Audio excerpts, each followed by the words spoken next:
الحمد لله نحمده ونستعينه ونستغفره ونؤمن به ونتوكل عليه ونعوذ بالله من شرور أنفسنا ومن سيئات أعمالنا من يهده الله فلا مضل له ومن يضلله فلا هادي له ونشهد أن لا إله إلا الله وحده لا شريك له ونشهد أن سيدنا ومولانا محمدا عبده ورسوله أرسله الله إلى الناس كافة بشيرا ونذيرا وداعيا إلى الله بإذنه وسراجا منيرا أما بعد فأعوذ بالله من الشيطان الرجيم بسم الله الرحمن الرحيم للذين لا يؤمنون بالآخرة مثل السوء وللہ المثل الأعلی وهو العزیز الحکیم۔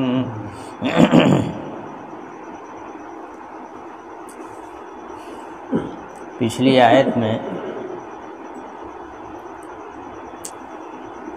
بعض عرب قبائل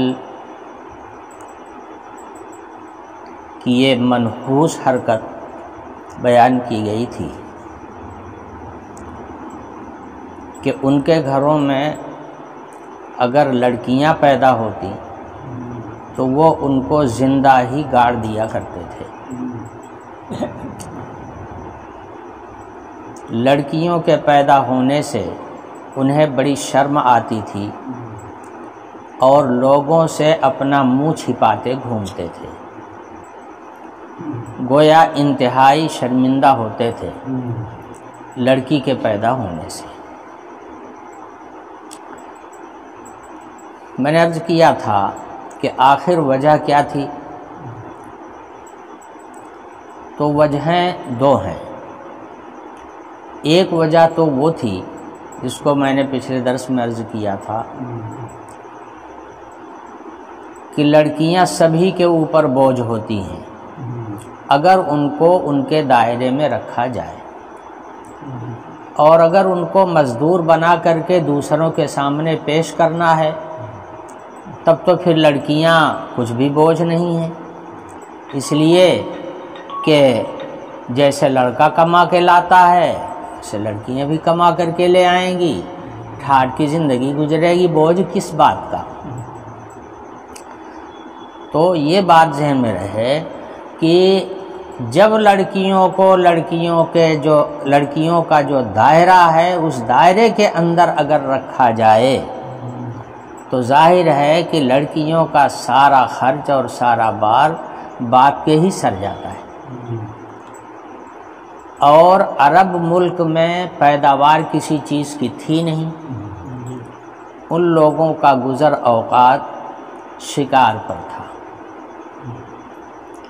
سب پہاڑی اور جنگلی علاقے شکار کرتے تھے اور شکار مار کر کے جو لے آتے تو اسی کو کھایا کرتے تھے، ایک دو دن کھا لیا اور اس کے بعد پھر شکار کیا، جب ملا تو کھایا، اور جب تک شکار نہیں ملتا تھا تب تک چولہا نہیں جلتا تھا۔ تو اس لیے وہ بہت ہی بوجھ محسوس کرتے تھے۔ ایک وجہ تو یہ تھی۔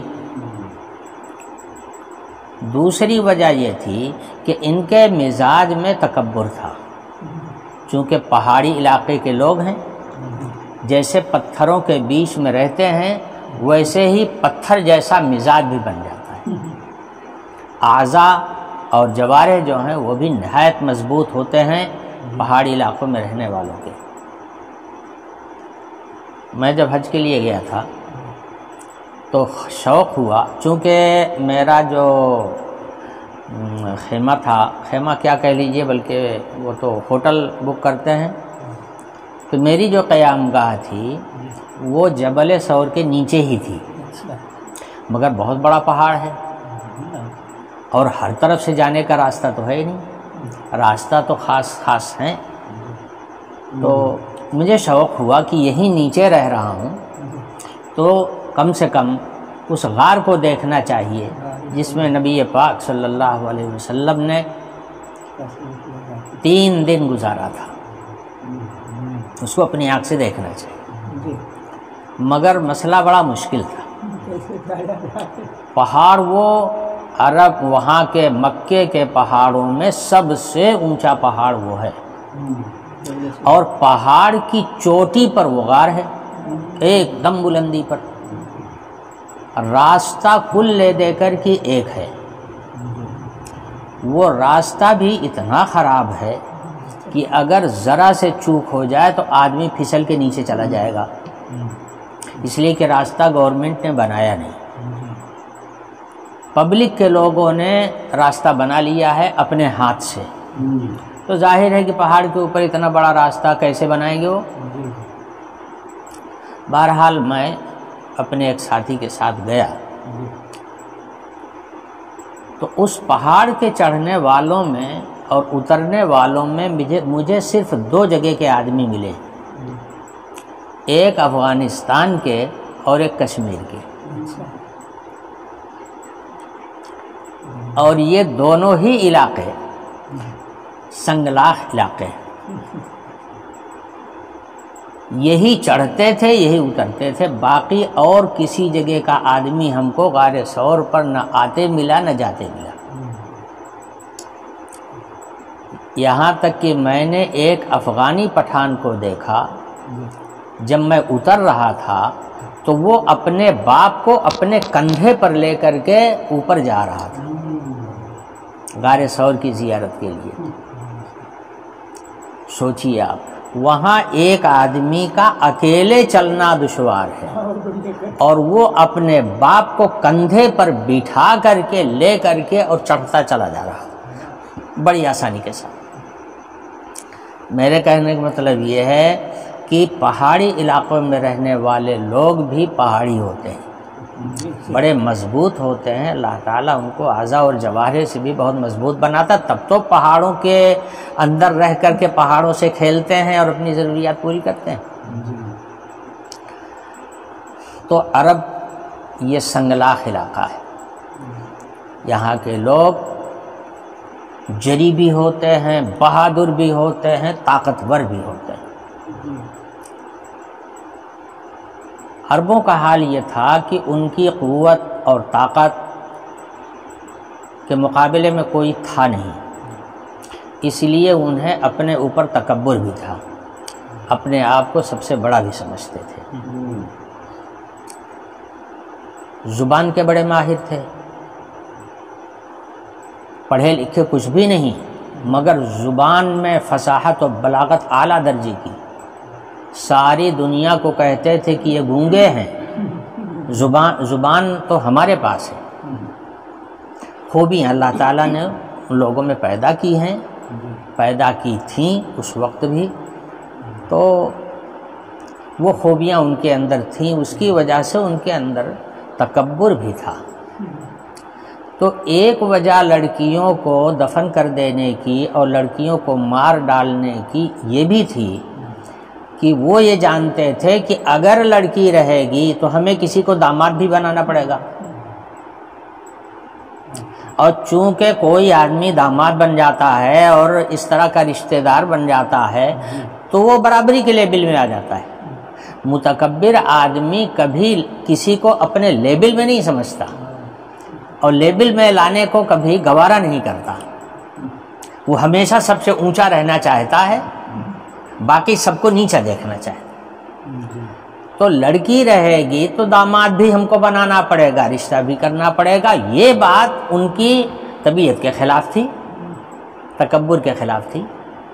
اس لیے ان 2 وجوہ سے وہ لڑکیوں کو سخت ناپسند کرتے تھے، اور اگر لڑکی گھر میں پیدا ہو گئی تو پھر اس کو یا تو مار ڈالتے تھے کس بہانے سے، نہیں تو لے جا کر کے زندہ گاڑ دیتے تھے۔ نبی پاک صلی اللہ علیہ وسلم کے زمانے میں 2 قسم کے واقعات پیش آئے جو حدیثوں میں موجود ہیں۔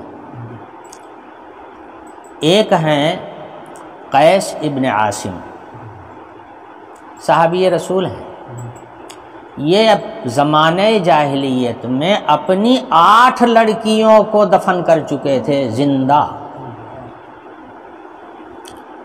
بعد میں جب اسلام لائے اور نبی پاک صلی اللہ علیہ وسلم کی خدمت میں بیٹھنے کا موقع ملا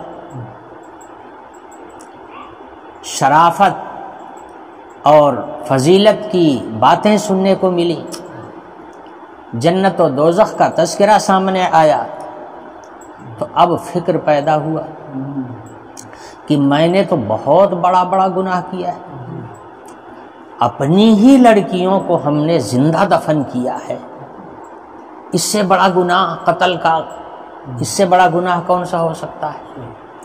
تو بڑی ندامت اور شرمندگی۔ دیکھیے بات یہ ہے کہ اونٹ جب پہاڑ کے نیچے آتا ہے تب اپنی اوقات معلوم ہوتی ہے۔ آپ باہر گھومتے رہیں کہ سمجھیں کہ میں سب سے بڑا، میں سب سے زیادہ جانکار، میں سب سے زیادہ دیندار، مجھے سب سے اچھی معلومات، آپ اسی گمان میں رہیں گے، اور جب کسی اللہ والے کی مجلس میں پہنچیں گے تب اپنی کمزوریاں نظر آئیں گی، اور اگر آپ کسی اللہ والے کی مجلس میں نہیں آئیں گے تو اپنے آپ سب سے بڑے بنے رہیں گے اور ملے گا نہیں کچھ بھی۔ حضرات صحابہ سب زمانے جاہلیت سے نکل کے آئے تھے، اور زمانے جاہلیت میں ان کی زندگی کا کوئی اصول نہیں تھا، جو اصول وہ خود مقرر کر لیں وہی اصول تھا، نہ لکھنا تھا نہ پڑھنا تھا، لیکن بہادری اور شجاعت کی وجہ سے ان کی چلتی تھی۔ جب حضور اکرم صلی اللہ علیہ وسلم کی مجلس میں بیٹھنا نصیب ہوا تو اب اپنے گناہ نظر آنے لگے، اپنی کوتاہیاں نظر آنے لگیں، اپنا قصور اور اپنی کمیاں نظر آنے لگیں۔ اسی لیے حکم ہے اللہ کے نبی کا، بلکہ اللہ تعالیٰ کا بھی حکم ہے کہ خود ہی سب سے بڑے جانکار بن کر کے، بڑے دیندار بن کر کے اپنے گھر میں مت بیٹھا کرو، اللہ والوں کی مجلس میں بیٹھا کرو۔ جب اللہ والوں کی مجلس میں بیٹھو گے تو تمہیں ترقی نصیب ہوگی، اپنی کمزوریاں نظر آئیں گی اور آگے کے راستے کھلیں گے، اسی لیے حکم ہے۔ بہرحال قیس ابن عاصم یہ حضور کے مجلس میں موجود تھے، اب اپنے گناہوں پر شرمندگی ہو رہی تھی مسلمان ہونے کے بعد اور حضور کی مجلس میں آنے کے بعد۔ تو انہوں نے حضور سے عرض کیا کہ یا رسول اللہ، میں بہت بڑا گنہگار ہوں، اپنی 8 لڑکیوں کو میں نے زندہ دفن کیا ہے، نہایت شرمندہ تھے اور اس فکر میں تھے کہ میرا یہ گناہ کیسے بخشا جائے گا۔ حضور نے فرمایا ہر لڑکی کے بدلے میں ایک غلام آزاد کرو۔ تو کہنے لگے یا رسول اللہ میرے پاس غلام تو ہے نہیں، البتہ میرے پاس اونٹ ہیں۔ حضور نے فرمایا پھر ہر لڑکی کے عوض میں ایک اونٹ کی قربانی دو۔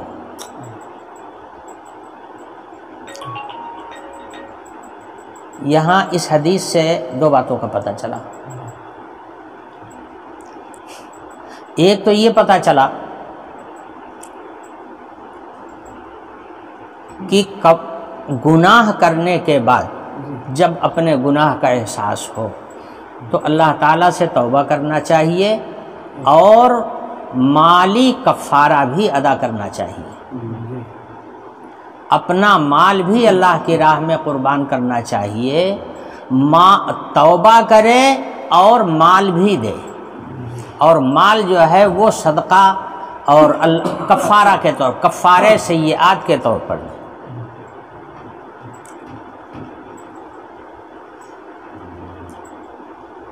تو یہ مال کا اللہ کے نام پر خرچ کرنا یہ گناہوں کے لیے کفارہ بن جائے گا۔ تو حضور نے فرمایا کہ ہر لڑکی کے بدلے میں اونٹ کی قربانی دو۔ ایک واقعہ تو یہ ہے۔ دوسرے اس بات کا پتہ چلا کہ جب آدمی اللہ والوں کی مجلس میں بیٹھتا ہے تو اپنی کوتاہیاں پھر اس کو نظر آنے لگتی ہیں۔ جبھی تو انہوں نے حضور سے عرض کیا، ورنہ کیا ابھی تک تو کبھی نہیں کہا تھا، کرتے رہے گناہ۔ حدیث میں ایک دوسرا واقعہ بھی ہے۔ ایک صحابی حضور کی خدمت میں حاضر ہوئے اور انہوں نے کہا کہ یا رسول اللہ، مسلمان ہونے کے بعد سے مجھے ایک فکر دامنگیر ہے، اور وہ اتنا بڑا رنج ہے کہ مجھے کسی چیز میں لذت نہیں ملتی۔ حضور نے فرمایا وہ کیا ہے؟ انہوں نے کہا کہ میرے ایک لڑکی پیدا ہوئی میرے گھر میں، تو میں نے اس کی پرورش کیا۔ جب وہ 6 سال کی ہو گئی تو میں نے اس کی ماں سے کہا کہ اس کو نئے کپڑے پہنا دو اور جو زینت کا سامان ہے وہ پہنا دو، اس کو میں جنگل لے جاؤں گا۔ اور وہاں میں نے پہلے سے ایک بڑا گڑھا کھود رکھا تھا، میں اس لڑکی کو لے کر کے گیا اور گڑھے کے اوپر کھڑے ہو کر میں نے اس کو اس میں ڈھکیل دیا۔ اس کے اوپر سے میں مٹی ڈالنے لگا تو وہ ابا ابا کہہ کے چلا رہی تھی،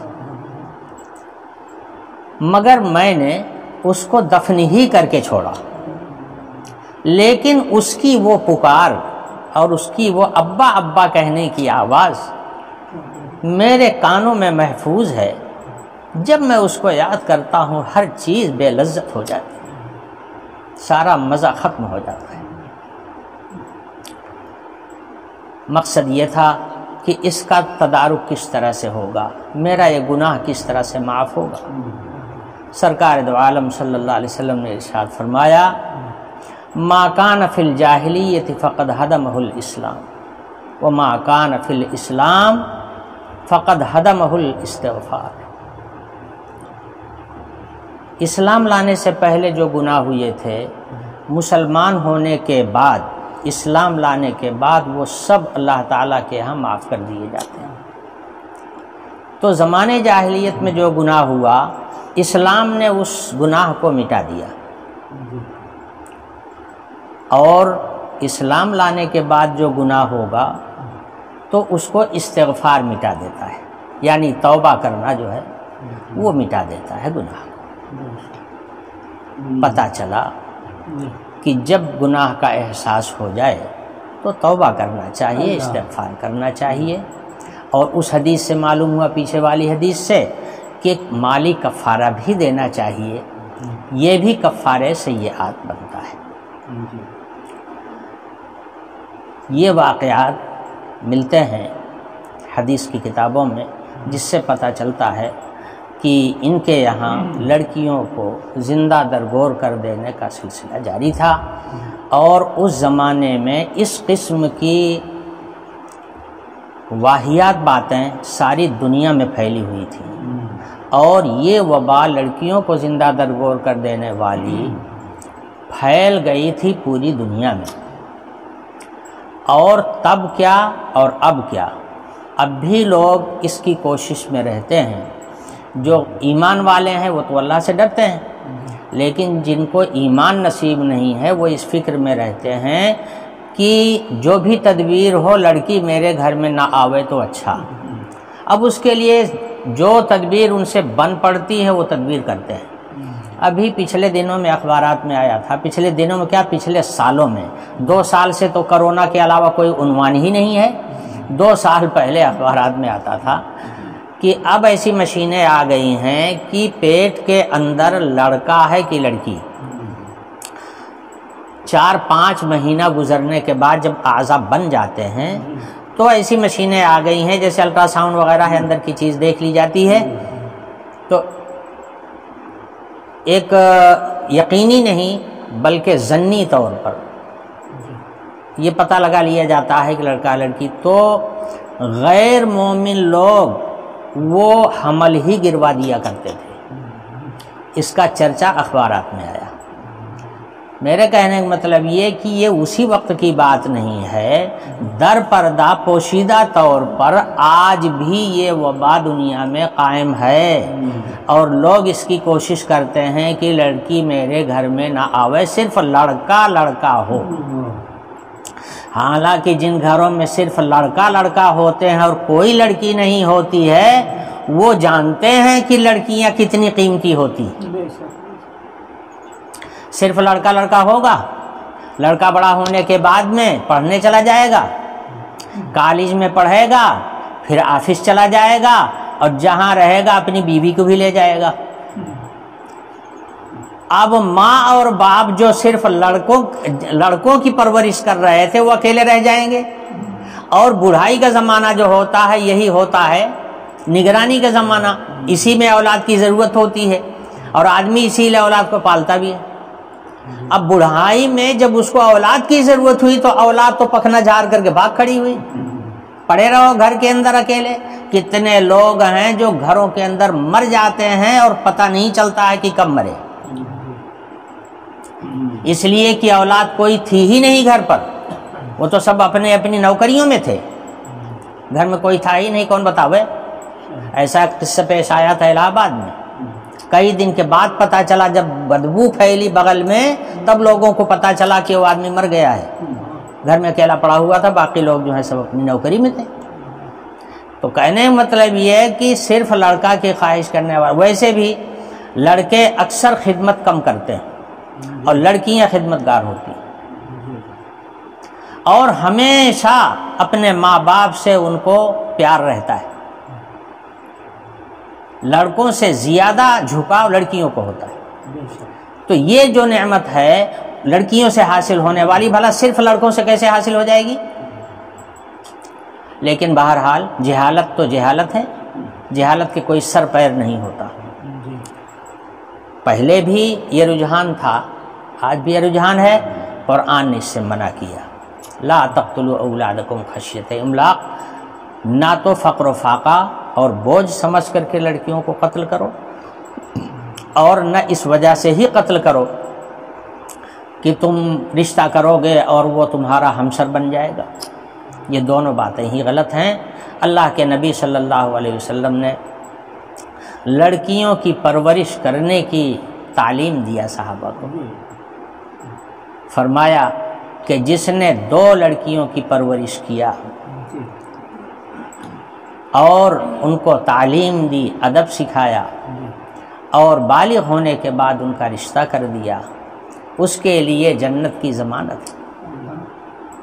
اتنی بڑے بڑے فضائل حضور اکرم صلی اللہ علیہ وسلم نے بیان فرمائے۔ بہرحال یہ مضمون پچھلی آیت میں بیان کیا گیا، آگے فرمایا جا رہا ہے للذین لا یؤمنون بالآخرۃ مثل السوء، وہ لوگ جو ایمان آخرت پر نہیں رکھتے، جن کا یقین آخرت پر نہیں ہے، ان کے صفات بڑی خراب قسم کی ہیں، سمجھے؟ ایک تو انسان ہے، انسان کی صفات میں حاجت مندی داخل ہے، دوسروں کی محتاجی، اولاد کی ضرورت، بڑھاپے میں خدمت کی ضرورت، اور اسی طرح سے لڑکیوں سے ناگواری، یہ سارے اوصاف تو انسانوں کے اندر پائے جاتے ہیں۔ انسانوں کا قتل، انسانی جان کا ضیاع، یہ بری صفات جو ہیں یہ تو ہیں انسان کی، اور اس کے مقابلے میں حق تعالی شانہ کی صفات نہایت بلند ہیں، وہ ہر چیز سے منزہ ہیں، ہر چیز سے پاک ہیں، کوئی عیب ان کے اندر نہیں، ہر عیب سے پاک ہیں، سب سے اونچے ہیں، سب سے بڑے ہیں، جبار ہیں، قہار ہیں، ارحم الراحمین ہیں، احکم الحاکمین ہیں، خالق ہیں، مالک ہیں، یہ ساری اونچی اونچی صفات سب حق تعالی شان کی ہیں۔ وہو العزیز الحکیم، اور وہ بڑے غالب القدرت اور بڑی حکمتوں والے ہیں، ان کا جو حکم ہے وہ حکمت سے بھرا ہوا ہے۔ آج مجھے بخار ہے، اس لیے درس یہیں پر موقوف کرتا ہوں، دعا کیجئے کہ اللہ تعالیٰ صحت عطا فرما دیں، تو انشاءاللہ اگلا درس ہوگا۔ وآخر دعوانا الحمدللہ رب العالمین۔